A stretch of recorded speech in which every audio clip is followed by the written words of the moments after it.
Hello there. Those self-entitled pro-Hamas Palestine Action supporters have kicked off in London.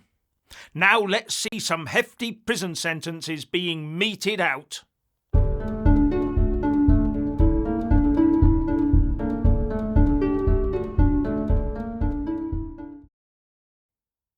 So Turkey had better deliver on shutting down Palestine Action and go after supporters who flout the proscription laws.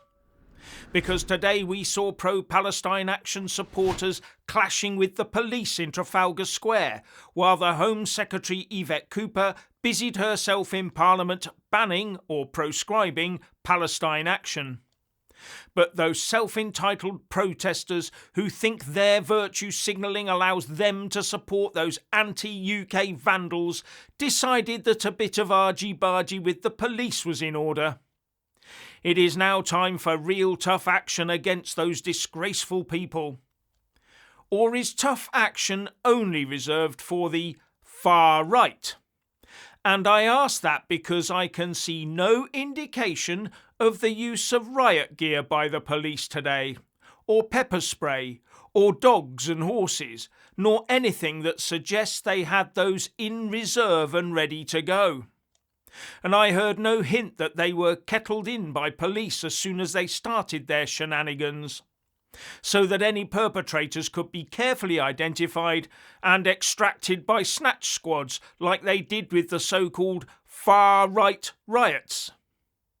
And as for those anti-UK wet woke like Jeremy Corbyn with his grand statement against this banning and childish claims of genocide, I hope he keeps protesting after the ban comes into force so he can be locked up. Now think about it. The police moved the event away from Parliament into Trafalgar Square for a reason. Like they possibly thought it might kick off, but they had no hard response to it prepared. There's an image of protesters rolling around on the ground with the police, who are wearing soft, peaked caps. You know, the softly policing approach. Now there's a Football Lads Alliance anti-grooming gang march in London this Saturday. Let's see how the police prepare for that one, shall we? Palestine Action has been given way too much leeway to cause damage since it was formed in 2020, with both Tories and Labour allowing the courts to be far too lenient, because they were either too scared to try and stop them or didn't want to stop them. But now public opinion is coming to bear, and Keir Starmer and Yvette Cooper have no choice but to proscribe Palestine Action after two of its members allegedly caused a lot of damage to military aircraft in RAF Brize Norton. It is reported that about 500 of those pro-Palestine Action demonstrators gathered in Trafalgar Square. Some, as usual, masked, because they are too cowardly to show their faces. And there appears to have been various examples of disorderly conduct, and by 1:30 3 people had been arrested. And one protester rushed at the police. The protest was originally planned for the area around Parliament, but the police put an exclusion zone around it to safeguard MPs, Lords, staff and public. So the protesters were forced into Trafalgar Square. Now a quick interjection.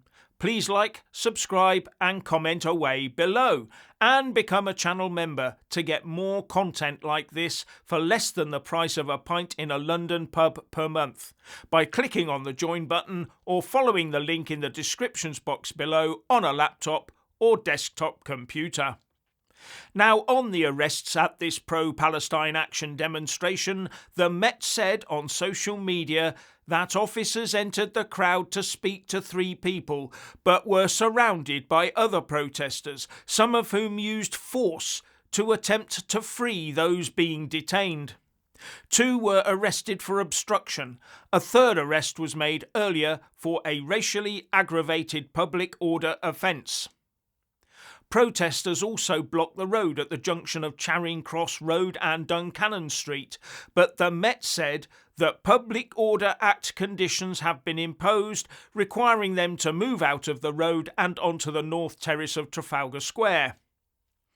The protesters also refused to disperse after 3 p.m, as they were ordered to, with the Met putting out on X, "The conditions in place required this protest to end at 3 p.m, but crowds remained in the road. Officers moved in to give final warnings, and a number of people who refused to leave were arrested. The road is now clear." But still no riot gear, horses, dogs or pepper spray. Anyway, the protest did them no good, because at about 2 p.m. the Home Secretary confirmed that Palestine Action will be proscribed. And all this fighting with and obstruction of the police today will not have enhanced their cause one iota. But in their tiny pro-Hamas minds, these protesters think they have the right to hurt who they like to advance their cause.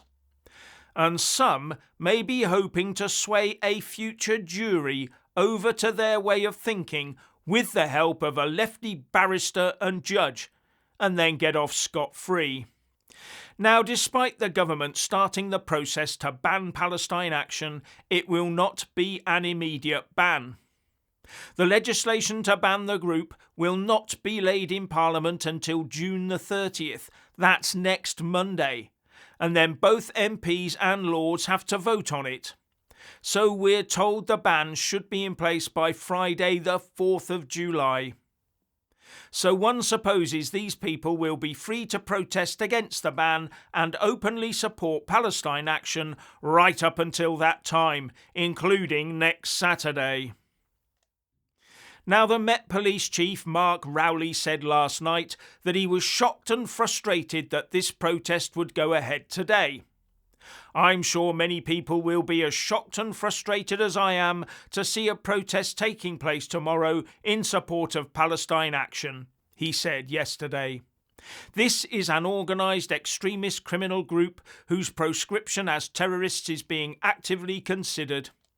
Members are alleged to have caused millions of pounds of criminal damage, assaulted a police officer with a sledgehammer, and last week claimed responsibility for breaking into an airbase and damaging aircraft." Part of the problem, though, is the easy ride the whole pro-Hamas bunch got from the authorities from the get-go. That gave them the impression that neither government nor police cared about them openly supporting Hamas, which is itself a proscribed organisation. In fact, I'm sure many of the pro-Hamas marchers, with their loudhailers and chants of "from the river to the sea," thought that the establishment actually supported their position. But as people like myself, who have no time for the pro-Palestine mob, also thought that the establishment was basically anti-Semitic, then I would say that the official response to these marches has definitely been giving off the stench of a two-tier policing system in favour of the pro-Palestine marchers. The question is, will this now change? I will not be holding my breath on that one. But as far as I'm concerned, from the Channel to the Atlantic, we must be rid of them. Finally, please like, subscribe and comment below, and a big shout out to our channel members and Patreon supporters, and thank you for watching.